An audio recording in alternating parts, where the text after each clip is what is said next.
is November 10th, 2015, and it's been a little while since we've been on Google Rocks Hawaii. We're kind of intermittent at the moment, which suits us fine. Something comes up, we will have a hangout. If not, we don't. So if you have something that you would like to share on Google Rocks Hangout, please let me know. I am at mauilibrarian2@gmail.com. I said it to everyone. Even though you're not supposed to, I did. And yes, we definitely are having a good show today. I asked Michael Fricano to come on. He's a semi-regular on the show, and he contributed he was selected, anyway, he was chosen to go to the Google Top Contributor Program Summit, I think it's called. So we'll hear from him about that. And then we'll also talk about the Schools of the Future conference. We're expecting Michelle to come on and talk about maybe highlights for ourselves and any kind of discussion. And then the only one who went to EdCamp Hawaii this year was Michael. So we're going to end with Michael talking about his experiences, and we'll be picking his brain then. So let us see who we have today. Michael, if you would introduce yourself, and Jody, and then Michael, if you want to go right into your spiel, that would be great. Well, sure. I'm Mike Fricano. I'm a Tech Integration Specialist and Maker Ed teacher at Iolani School, Google Certified Trainer, and a Google for Education Top Contributor, which is what I'll be talking about today. Jody? Hi, I'm Jody Brown, Kalama Intermediate School Librarian and official live listener. Very like good. That. Okay, Michael, go ahead. Tell us all about the Top Contributor Program and how you got started on it. So I had the privilege of attending the Top Contributor Summit, which is held in Mountain View in San Francisco a couple weeks ago. And that's because I'm a top contributor, and that's a title you earn by frequenting Google's official forums, help forums. And if you help out a significant amount, then you earn the title of top contributor, and you get to enjoy some great perks like attending the summit every 2 years. Do you want to share the show notes, Linda? Oh, yes, sorry. Got some resources in there. We have show notes that are available via bit.ly, bit.ly, grh82. And let me go. You want me to put them up there? I can. Yeah, if you want to. As you talk, that would be great. Yeah. Okay. I'm going to screen share in a minute, too. Okay, so I'm going to do that right now. Yeah, so for those of you that, if you don't know, Google has official online forums for their various Google apps, and it's a place that users can go to seek help if you have questions or if you have issues with a particular Google app that you're using. And the forum that I frequent is the Google for Education Help Forum. And it's one of the newer forums, and it really wasn't very active, surprisingly, until Google Classroom was released last year, and then the forum really blew up because there's so many more schools that are jumping on board and becoming Google App schools, and there's lots of teachers that are using Google Classroom, and the forums become a very active place for people that are struggling with the various Google Apps for Education apps and Classroom specifically. And I kind of just happened into becoming a top contributor. I didn't really jump into the forum, with the intent to become a top contributor, but I saw, I'm a certified Google certified trainer, and I'm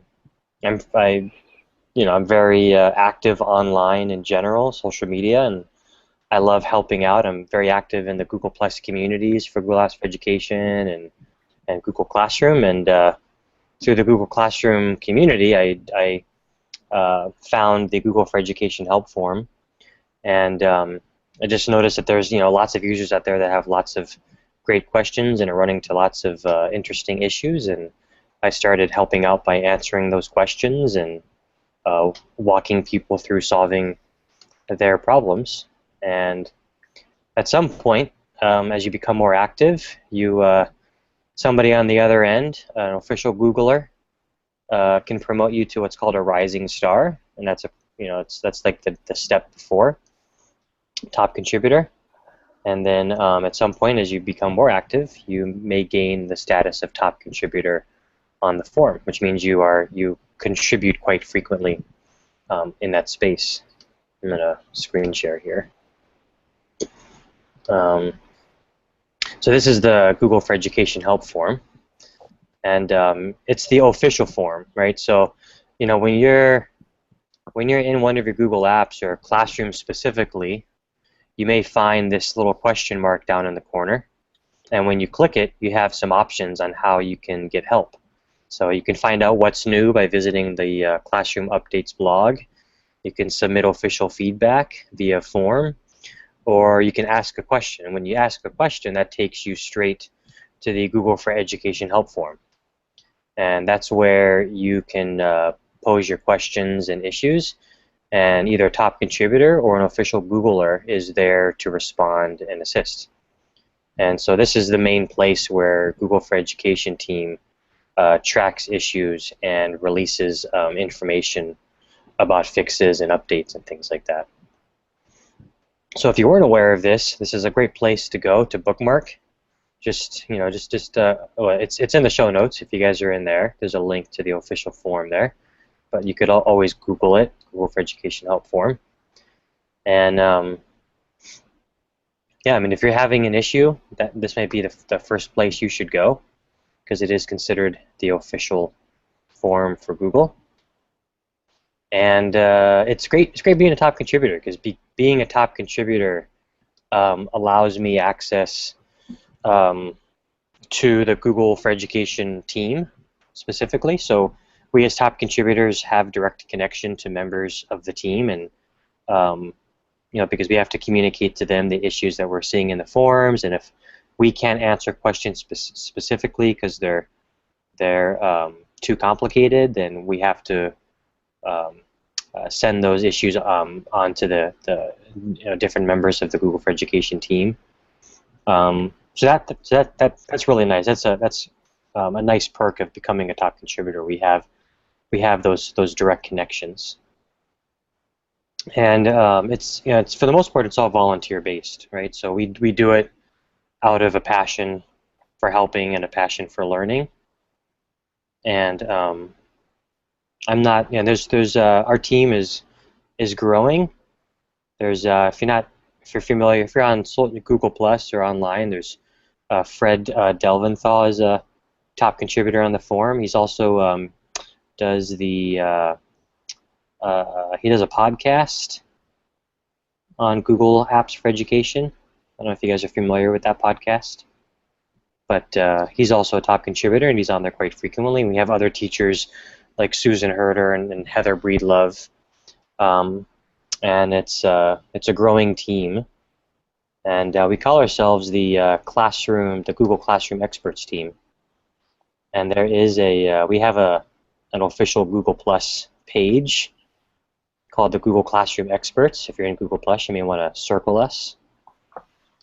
And we use this to communicate updates and information about Google Apps for Education and Google Classroom specifically. And here is us at the Top Contributor Summit. So there's me. And these are members of the Google for Education team. This is Aditya and Jen Holland. So she's the product manager, and he's the community manager for Google Apps for Google for Education. And we have Heather and Susan.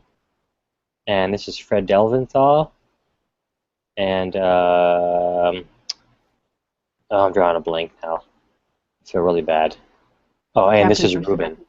This is Ruben Rivera. So he's in the forum sometimes as well, and he's also in the Drive, the Google Drive forum as well. Yeah, so we, as well as a handful of other people, make up the top contributors and rising stars of the forum, and we also form the Google Classroom Experts team. And we're always looking for more people. So in the show notes, there's a link to a form if you're interested in becoming a classroom expert along with us. If you want to share your knowledge and expertise of Google Apps for education in general and Google Classroom specifically, there's a form that we ask people to fill out, and from time to time we'll seek out new members of our team to help us on the forum and the community and with the Google Plus page. So feel free to fill that out. And they just released this. I don't know if we can watch it. Wait, let me pause it really quick so you guys can hear it. So this is a what do they call it? A Sizzle reel. Yeah, a sizzle reel. So it's a quick video, quick recap of the summit. So can you guys hear that? Are you guys able to hear that when I played it?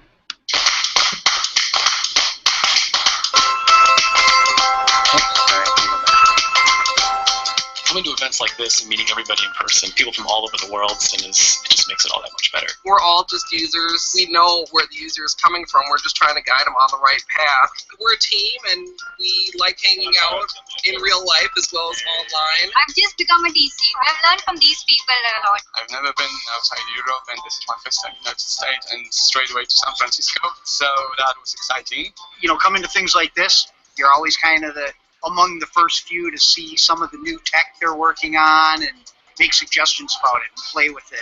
I kind of go back to work inspired for technology again. It's a great program. We can hang with each other and get to know one another. Yeah, you come to me with spreadsheet questions, I come to you for useful men's grooming advice. There we go. It's that interaction with Google people that comes out of being in the program. This is my third TC Summit. We've got a lot of close friendships built out of the TC group. We've all stayed pretty close. Our Googlers, they've become friends. It feels like a second family now. I wish I would have known the TC program earlier.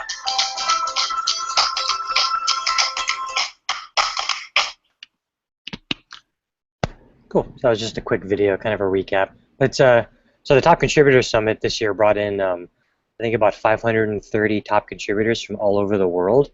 And that's out of a total of, I think, 1,000 plus top contributors across the various apps. And it's a really fun event because, I mean, we, as top contributors in the Google for Education forum, I got to meet other top contributors for the first time in person, which was really cool. And we also got to meet other top contributors from other various Google Apps forums, and it's great to be able to meet all those people in person. And then we also get to connect with the product managers and community managers of the various Google Apps too, and we get some sneak peeks into some pretty amazing upcoming things, which I can't dive any deeper into because I'm under an NDA. But there are some pretty amazing things coming, and it's really something to be really excited about. So hopefully we see some of those things come out soon, and we get to learn a little bit more about how the different Google teams work behind the scenes to make things happen, and how they address bugs and fixes and updates and things like that. So it's an amazing experience. Again, it's volunteer based, but there are some really nice perks to it. You get to meet a lot of great people, make a lot of great connections, and build a lot of great relationships. And we get to go to this amazing summit every 2 years. So your specialty was classroom, is classroom? Or? Yeah, it's Google Apps for Education in general, but most of the questions we get on the forum are classroom related right now, because that's an app that's specific to Google Apps for Education, and it's the newest of all the apps. So we get a lot of new users coming through there. And is the top contributor program part of Google Plus or Google? And how long has it been? I don't know. With the summit, I think this was the third or fourth summit, and they have it every 2 years. Top contributor programs have been around for a while now, I think. Since the early 2000s, I want to say, maybe even before that.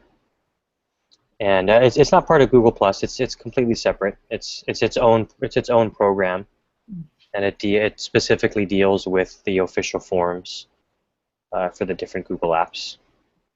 I guess I heard about it on Google Plus. That's why I thought it got started. Yeah. So there's a top contributor Google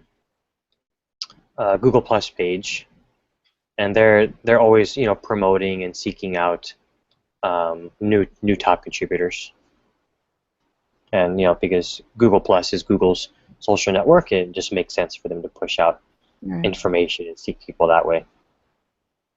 And there's a great opportunity if you're really interested. And this guy kind of just found out about this today, but there is a Google Hangout on Air coming up. It's linked in the show notes, but it's a top contributor program information session. So if it's something that you're interested in being a part of, they're going to have a live hangout on December 3rd. And I think this is in our time zone, 8 a.m. to 9 a.m. in Hawaii.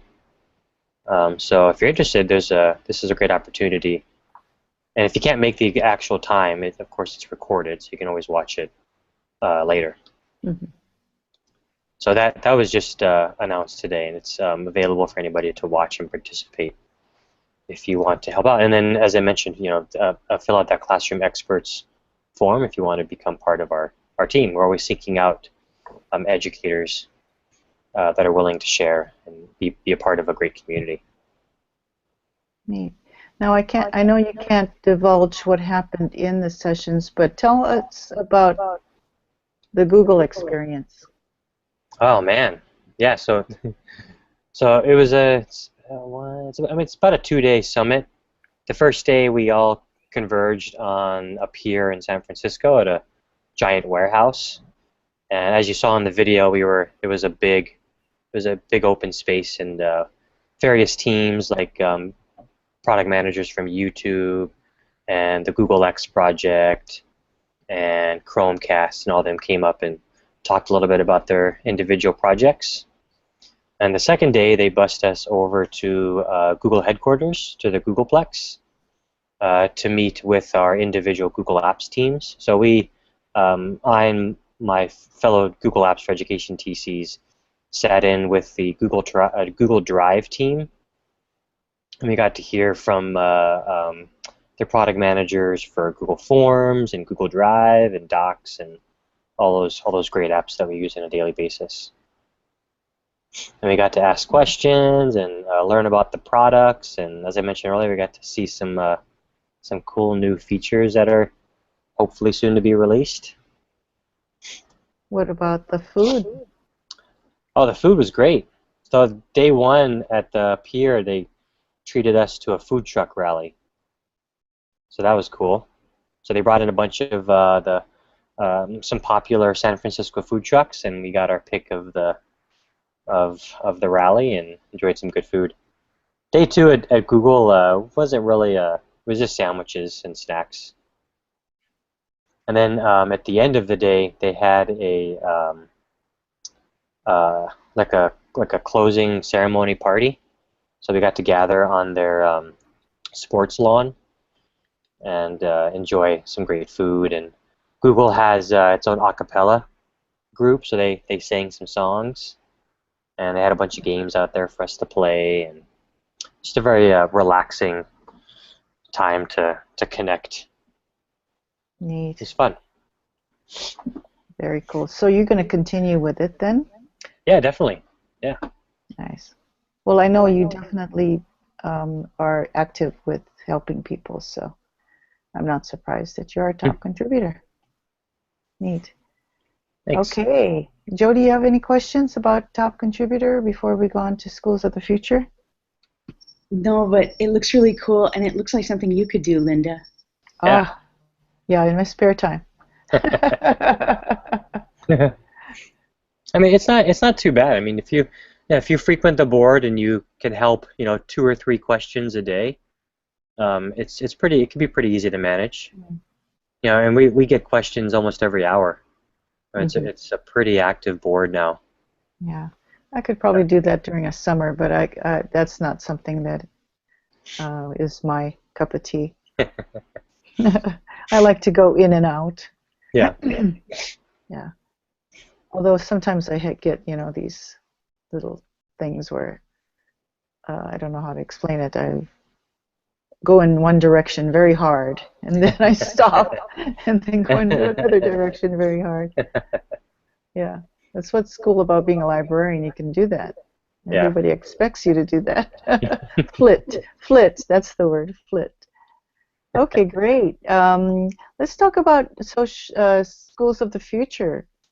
You want to start it off, Michael, with your thoughts, maybe, or impressions, or maybe we can tell some people are probably not from Hawaii, maybe, who are listening.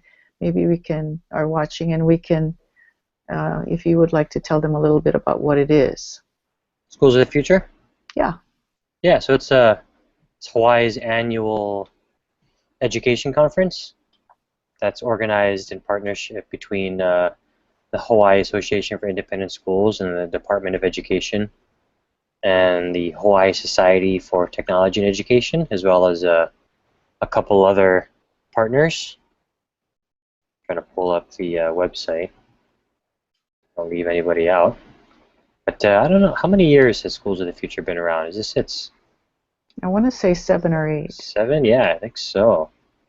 And it gets bigger every year. I think we had in total maybe 1,400 people from all over the state of Hawaii, as well as people from other parts of the nation. We had some people fly in specifically, so that was awesome. And some great keynotes, some interesting keynotes. I wasn't able to sit in on several of them because I was volunteering a lot for the Hawaii Society for Technology and Education and the bookstore. And I don't really attend too many sessions these days. I'm presenting more often than I am attending, which I think I may step back a little next year and just try to enjoy it. But we'll see. Next year I'll be the president of HISTE, so I'll have a much. Yes. I'm sure I'll be busy with the conference again next year as well. Neat. Michelle's in the Q&A. Michelle, Yeah. why aren't you on this panel? Yeah, Come why on aren't you now. in the hangout, Michelle? What are you doing? Where are you? Come on She's now. hiding. She's being sneaky. She's hiding, but she does have a question about your top contributor. Hopefully she'll come on. She was saying, so awesome, Mike. Did your blogging and instructional classroom hangouts help you be chosen for the top contributor program? Not really. I mean, it's becoming part of the top contributor program really deals specifically with your assistance in the official forum, and then I also really frequented the Google Classroom, Google Plus community, which is a very active community as well. So being a part of those two things, I think contributed the most to becoming a top contributor. And you applied, right? Was that an actual application? No, you don't have to. You don't have to apply. I mean, they just there's somebody. Yeah, there's somebody there, and they're constantly checking on the activity and who's helping out the most, and then there's those who are already top contributors. We'll try to recognize those who are participating more, and basically pick out those who are helping out the most, and promote them to Rising Star top contributor. Neat. Yeah. We need Michelle to come on. We're not going to stop until you come on, Michelle. Yeah, right. We're going to talk about schools of the future right now. I know you have some good thoughts.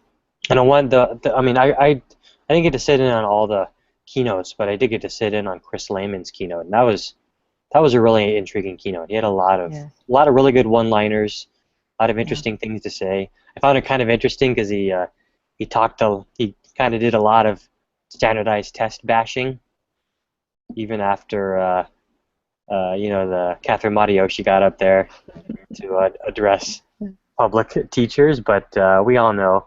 I mean, we all feel it, right? Yeah, But well, it seems like the tides are turning now. yeah, People are definitely. beginning to realize, and they're Yep. not they're opting out. It's So not the most important thing in the world, right? yeah, that's a And good thing. the one line I liked the most that he said was that if what did he say? If I wrote it down. Oh, Michelle said she didn't get the invite. You want to send her Oh, another one? what? Let me pull up that Okay, here we quote. I go. want to say a word for. He said, "Any teacher that can be replaced by Khan Academy should be." Yes, I like that. I thought that was great. But he said, Khan Academy is not the way of the future. But if we're teaching, if our teaching is similar to a video on Khan Academy, then why the heck should our students be sitting in our class listening to us teach that way, right? Right. If they can watch a video and they get the same experience and they learn the same content, then we really shouldn't be teaching that way. That's kind of the point, right? Yeah. I like that he's the leader of, or started the Science Leadership Academy. Yeah. And so he practices what he preaches, which is kind of Yes. neat. It's a practicing teacher that can speak from experience and actually walks the walk. So that I thought was, and he seemed like one of us, Yeah. I mean, you could really connect with what he was saying. He was really relatable. Mm-hmm. And something else that I pulled out from him, he talked a little bit about recipe-based teaching. Mm-hmm. And he talked about, when we give to students projects, if we give students projects and we just get the same things back from everybody, we're basically just giving them a recipe to follow, and it's not really project-based learning, right? And they call that recipe-based teaching. Right. We still see a lot of that, right? It should be more about the choice, personalizing it, choosing how you want to display and share your learning. So how did your presentations go, Michael? Oh, great. Great. We did the Iron Chef. That was a lot of fun. You do that regularly.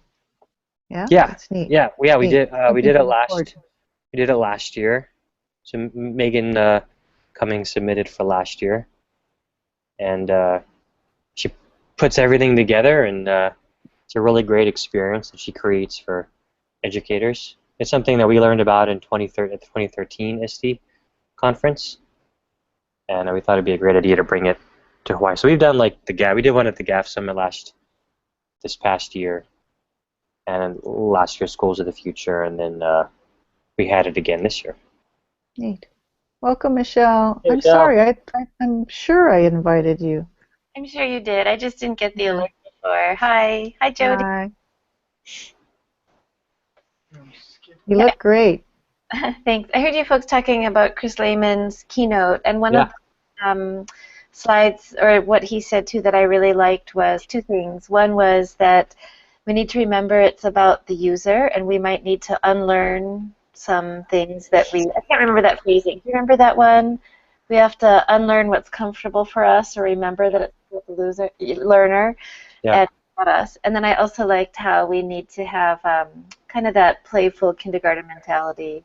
Yes. Play. That was a kindergarten quote. Right. Touched a little bit on the maker movement. He said something about how we have to give them time for meaningful and powerful play. And so that slow down. With Iron Chef that you were just talking about, I think. Yeah. Time for play, right? Also, I was looking at my notes too, and he talked a little bit about the technology project and how we should stop calling it a technology project. It's not.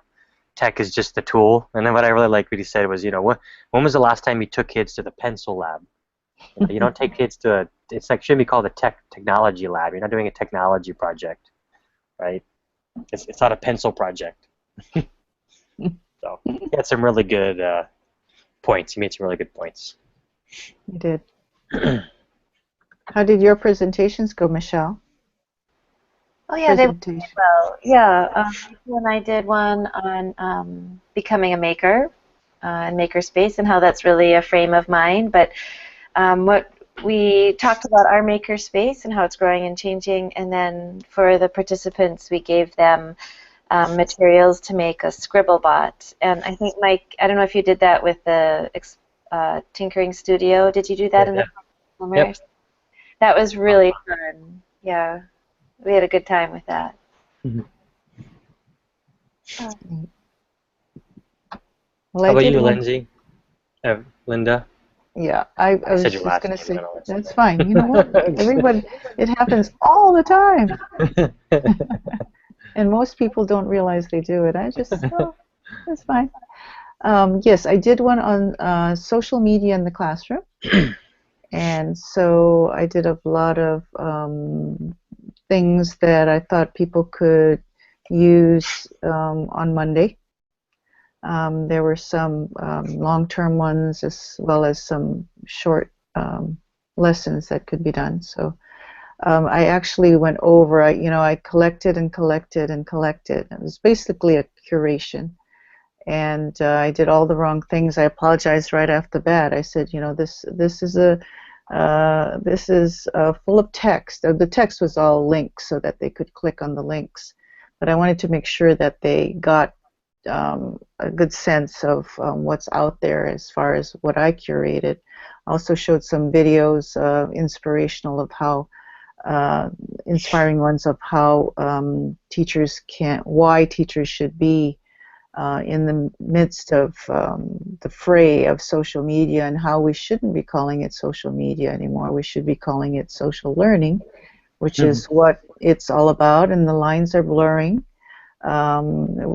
It's here to stay, and we need to get in there, and in order to be authentic and to prepare our kids for, to be citizens in a world that is the internet. So that was, and I ended up going really quickly because I don't know if you remember, the speaker before the keynote went on for a while, which made me late to start. So I had to run through the slides at the end. And then after that, Casey Asato and Casey is a curriculum director at Seabury, did a presentation on Ed Talks, which is a program that we've had for this second year. And it's the name itself is and the program is kind of a takeoff on TED Talks in the fact that they are 20 minutes long talks by students or teachers or admins or anybody, a staff member, whoever wants to come and teach us something the second half of 2 lunches. So there are 3 of us working on it in real life. Casey Asato, Alan Hudera, who's our English teacher, and myself. And between the 3 of us, we gather people to come to share what they have learned with the group. I love the students ones the best, and Alan is kind of in charge with that, but it overlaps a lot. And Casey's in charge of the faculty one, getting faculty to teach, and I'm kind of the tech tip maker unplugged library portion. So it all kind of mixes in together. We've had like Zen meditation, for instance, that is an unplugged, de-stressing, but also an ed talk because it was done by our counselor, student Susan Persh, who is a Zen meditation practitioner, daily practitioner. So yeah, very spontaneous. It was a model that we showed people. We had maybe about a dozen people there, but the people who were there were very interested and seemed like they wanted to try it in their school. Given no budget, no time, this is what we came up with, and it's really, really fun and spontaneous, and uses the talent that's in the community. So we could go on forever with what's available. We just have to ferret out who the people are, and make them realize that what they have to offer is maybe ordinary to them, but definitely something to celebrate for us. So that turned out really well. Yeah, so those 2 presentations. And then that sounds like such a neat program. I was wondering, how often do you have the Ed Talks?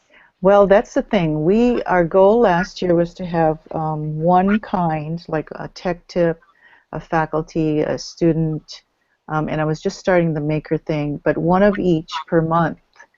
And what it's turned out to be is between Alan and Casey and I, because we're so excited, when whatever works and doesn't overlap with someone else, we will do. So we're all three of us plan at different times in different capacities, and like this month, I think we have maybe about 6 or 7 different ones. Wow. Just depending on the, yeah. So I can actually show you, can show off for you. This you said, because it validates the person who has the talent, but I imagine too it invites others to consider that as something they might be interested, or maybe even. Oh, definitely. And yes, it's just if the bottom line is that it is learning for fun, learning without a grade. Yeah. Let's see. Let me see if I can find it. The Seabury Ed Talks. It's unlisted, so let me show. I can show it to you, but I can't really share it with you because it is a private thing. So, but I can show it to you so you get an idea about it. Okay, so this is October 20th. We had Zen meditation, as I mentioned, Susan Persh, and typically they're they're the second half of both lunches. So, we had on Tuesday. Hold on a second. Little technical difficulties in the back of my. Hold on. Okay. You won't see it, but if I stop screen sharing, you'll know what I'm talking about. Okay, so on October 6th, Mocha Brown is our she's just starting to learn about Schoology. So this is a faculty presentation denoted by F, and for instance, and yeah, so she talked about it. It's part 1, so she's going to talk about it later. Part 2, I don't know what that's going to be about. In September, we had nothing. Okay, but in November, this month, on November 2nd, we had Improving the TSA, which was an entrepreneurial study as part of an economics class. So Casey's the one who got them to present because he teaches that economics class. So they did a presentation. That was pretty cool. And coming up, just finishing today, we had this really cool event called Art Journaling. And Jessica Thompson, who's the head of the Montessori in Kihei, Alan Hudera had seen her at the MISO conference. This kind of gives you an idea of how it all comes together very organically. He had gone to her art journaling session at the MISO conference, Maui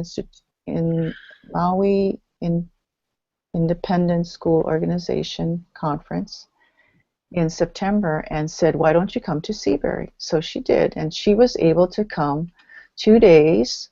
And we have it green because it's a maker kind of thing. It's also an unplugged. It fits into maker and unplugged because non-electronic. And so that's what that indication is. And then this week coming up, Bill Levian is going to talk about Google Calendar because he actually wants more of our teachers to get on. And so he's going to do a little presentation. And then Minecraft. We're actually, I think, this is a tentative schedule, but I finally got Johnny Jost to, I don't have his name up here, but he's a student that is very knowledgeable about Minecraft, and he says, "Well, what can I do?" I said, "Well, whatever you want to share." And he says, "Well, I can teach people how to fix stuff." So I guess, whatever they program, he can fix. And he's very modest about it. He's quite knowledgeable. But I think we're going to move him. I'm going to ask him if he will go to the Hour of Code section, and we might have to move. But just this gives you an idea of what it's like. Very spontaneous. Let's go back to, like, say, April. April was full of stuff. We had Alan worked on the Students in the Real World series, and that was each day we had a different one. So three kids came to talk about jewelry making on April 7th. 3 kids came to talk about ocean sports, and 3 on Thursday for entrepreneurs, and music on Friday. So Alan is in charge of the students. They're really, really cool. So the students find out about it? Do they have access to this calendar, or? No. This calendar actually is the planning. Well, it's accessible to the faculty, so it's very spontaneous. Because we have the little technical difficulty was my back, as you can see, it might fall over. Very spontaneous because our kids are very busy, and so we've noticed that. Well, we are spontaneous with this program anyway. But we noticed that if we tell them. In the case of art journaling, I had to set it up, but in most cases, we can announce it in assembly a couple days prior. Come to Zen meditation. Miss Persh is going to be sitting in the Hawaiian Studies room if you want to know more about it. And sometimes the faculty come. In fact, a lot of the events the adults are interested in. We had about 5 adults for the art journaling. And it ended up very flexible again. It ended up that some classes wanted to come in for that. So even though it started out as unplugged, just for lunchtime, classes wanted to come in, so we made that arrangement. Yeah, so it's really a fun program, and yeah, it's a fun program. Learning for fun, no grades, and taking advantage. That's a bad thing to say. Not taking advantage, taking full advantage of the community. Yeah, it's resources and celebrating. Oh, I think that's really neat. I love that. Yeah. And, that's our model because we only have a certain kind of schedule. So when we were in the presentation, people were thinking about how they might do it in their class, in their school, after school or whatever it might be. Yeah. Yeah. And even if you do it once a month, it's still like you do the tech tips, so it's very similar to that. Never mandatory for us. And that's what makes it so special, I think. Wow, that was a long-winded description, but as you can tell, I'm excited. That sounds like a lot of fun, though. Yeah, so's Alan and so's Casey, and I think that is what drives it. In fact, that discussion came up about how do you do that? How do you start? And it's because 3 of us. One person couldn't do it, right? One person with energy. It's 3 people with 3 different ways of thinking and ways of acting to bring together a program like that. But specifically for us. Okay. How do you think schools of the future can be improved? Actually, I have a hard question to ask you folks. Okay, go ahead. Organizers will shoot it down, but what would you think if some of the sessions, maybe they already are and I just don't realize it, but what if even the keynote or some specific sessions were broadcast live, like even via Google Hangout, like how we did Iron Chef, Mike? Because I mean, I realize that there's that whole part about how, well, people need to pay for the information they're getting. But in a sense, all of this information is basically kind of out there. And, I mean, we aren't being paid to present our information. And I just think it would be a really neat way to build capacity or to reach out to others or even to advertise the Schools of the Future conference. So I just thought, what do you folks think about that? Do you think? Yeah, well, I know. I mean, you see like the cameras in the keynotes, right? And then There was some recordings done for some sessions by some specific organization. I can't remember who. But we really don't know what happens to those videos. So I'm gonna bring that Into up. the black hole. You're gonna get in trouble, Michael. Well, I mean, they're recording it for, I don't know why, but why can't that be shared openly with people, or why can't it be loaded up to YouTube for people to watch afterwards, or, you know? And the shared notes idea is definitely a plus. You know, live. Yeah. It's not that difficult to set up for live video feeds, things like that. And how many people would pay for a conference that they know they can watch for free after? Yeah, I mean, that's what ISTE does, right? You can buy the online ISTE package if you can't attend in person, and you get access to a certain number of keynotes and recorded sessions and all that. Yeah, that's a good model. I wonder if they would frown on the shared notes idea in the current setup. Yeah, I don't know if that really needs to be official. you could do it anyways. Right. That's true. You know? Just not have it public for people. Or why not? Why not make it public? Mm. Just do it anyways. You might just not get invited to anything later on. Not him. The Google Summit, I like Sean's idea of having, you know, the sessions listed ahead of time with hyperlinks to the presentations, and we can go back and look at, actually all around the world, we can look at Google Summits and see presentations that have happened. And I know not everybody links their presentations up there, but many people do. And we still pay for teachers to go to the Google Summit because, you know, experiencing it is neat also. Yeah. I think Schools of the Future is making some really great changes. I was really excited to see the playgrounds and the poster sessions. Yeah. My only thought was just, and probably it's because of monitoring the equipment, but I kind of wish it was a little more visible, like it is at ISTE, the playgrounds, how they're right there. But I thought that was really great. I liked that. Yeah. We were discussing Schools of the Future at a meeting today at school, and one of the comments was that they loved that it seemed more so now that Schools of the Future conference was more of a sharing rather than competing. You know, to be the best. This is our school does this the best. Mm-hmm. There was a lot of collaboration, so that was a happy observation. Yeah. Oh yeah, I like that idea, that point. Yeah. You think they'll continue on forever? Or aiming to? It's the goal. Account. That's great. Yeah. Neat. Anything else you want to say about it? Well, I had a question. Mike, do you have any idea their process for finding the keynote speakers? No, I don't know. Enjoyed them. If you have any ideas, let me know. Okay.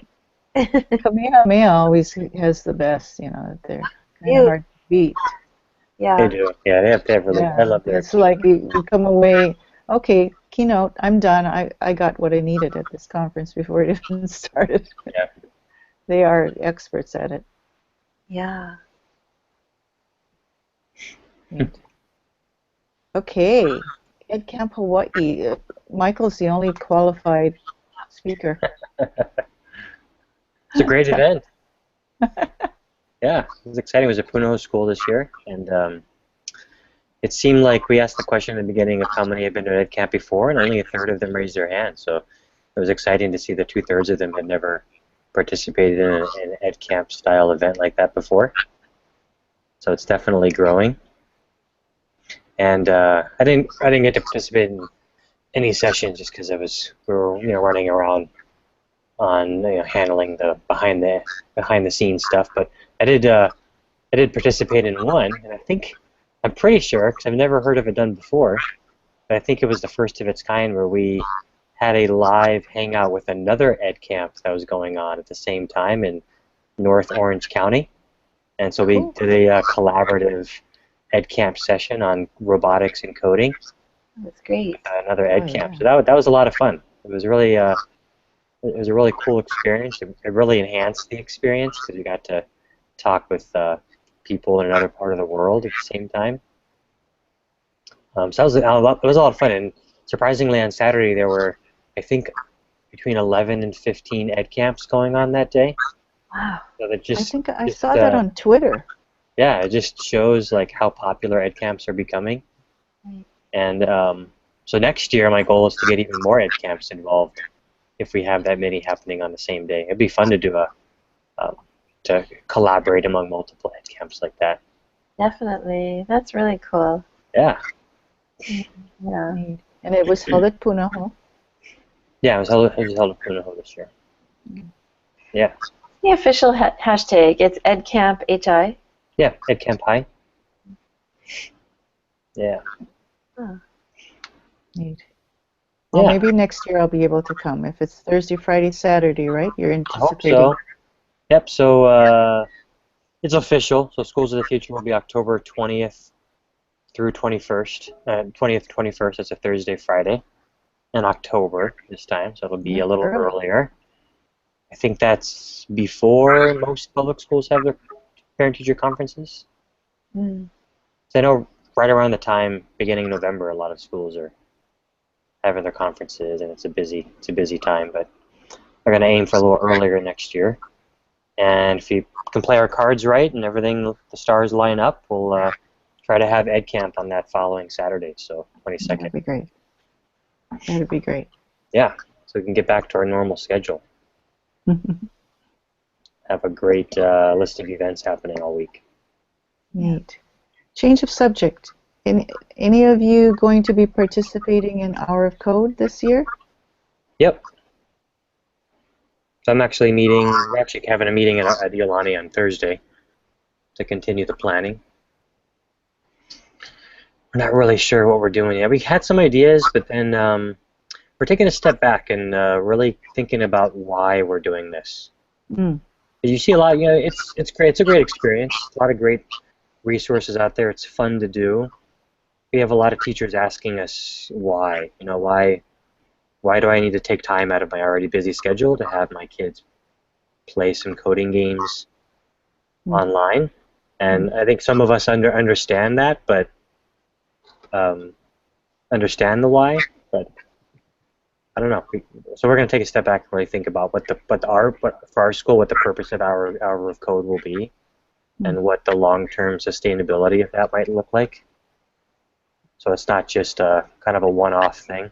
I think those are really good questions, and that's where even we kind of stumble because, we have code.org programs and Codable and all the different programs we could be doing, but then how do we then actually integrate that into students' learning or the content so they could actually use coding to synthesize and share the learning they're doing in class? And that's a place we definitely still need to look at. One thing we're trying this year, and it's totally we're just beginning our discussion, is that we're thinking about how we can invite the parents in a little bit more to show them what coding is and to let them see what their kids are doing and to think how they can support their kids at home. And then, of course, Mike, the why. So we're not sure what that will look like yet, and Megan has some big plans, so we'll see. Neat. How about Seabury? Well, we actually hadn't participated officially as a school. I think maybe the first year we did, but definitely not the last year or so. But we are going to participate officially as a school this year. Roberta Hodera, our computer teacher, is kind of in charge. I got excited about it when I heard that Star Wars is going to be part of it. I know that'll draw a lot of the kids in. Yeah, and the faculty, and that alone, we're looking for the learning is fun thing, so maybe we can get it through we're going to do some ed talks for sure. Johnny Jost with the Minecraft. We'll have Milo Turner, who's a genius. Remember his name because he's going to be amazing. He's already is amazing, but the world is going to find out he's amazing. He's going to be doing a presentation. Again, Roberta, I think, is going to have her Scratch our kids talk about Scratch, the AP Computer Science people. But we are going to participate in the actual having kids code as much as possible. And Cool. Shane is coming over this Saturday. I just put the email out to our faculty because we can. The workshop can hold 30, and Jody will be there at the workshop. And we have 15 teachers from Maui coming, so I got the okay from Shane to ask if I could invite our faculty. Maybe one or two might come, I'm not sure. So, and not necessarily just in science or math or anything, so any of those. So we'll see who comes, and maybe they can think of ways to, and Roberta, Bill, and Bill Levian, who's our upper school tech director, will be there to see how we can integrate somehow. We'll see. Again, very organic, and it's going to be fun. Cool. You know what I like about this, especially the Star Wars one. I haven't had a chance to look at the other ones, but the first Star Wars coding game it's all Java, right? So that's something new that I noticed this year. Oh, and I guess they're going to have the Blockly style coding released pretty soon, but so they're incorporating both the simplified block format and the actual JavaScript coding activities. So they're kind of hitting both the lower grades and upper grades. Mm-hmm. That's pretty cool. Yeah. In fact, I think Shane wants to do an hour of not hour of code. I don't know if hour of code or code.org kind of thing in conjunction with it. So maybe that'll be our next Google Rocks hangout. We'll see. And I know we're doing an EdChat High hour of code or coding hour of code chat next month, right? It'll be December. Yes. It'll be during the hour of code week. It'll be SmackDown starting, right? It'll be that Monday. So I don't know. So maybe we Monday can the do. 7th, right? I'll talk to Shane and see what he has in mind. So maybe Google Rocks has become a monthly, which is fine. Yeah. We've done a lot. I just want to remind the audience, this is number 82. Yeah. And we're still going. Almost to 100. It's quite amazing, that we have that energy to do that. It's true. Yeah. Awesome. Oh, okay, we're at the top of the hour. Any last comments or announcements, things coming up for any of you that you want to announce? Okay, we probably will see you then in December. And until then, from all of us to all of you, take care and aloha. Aloha.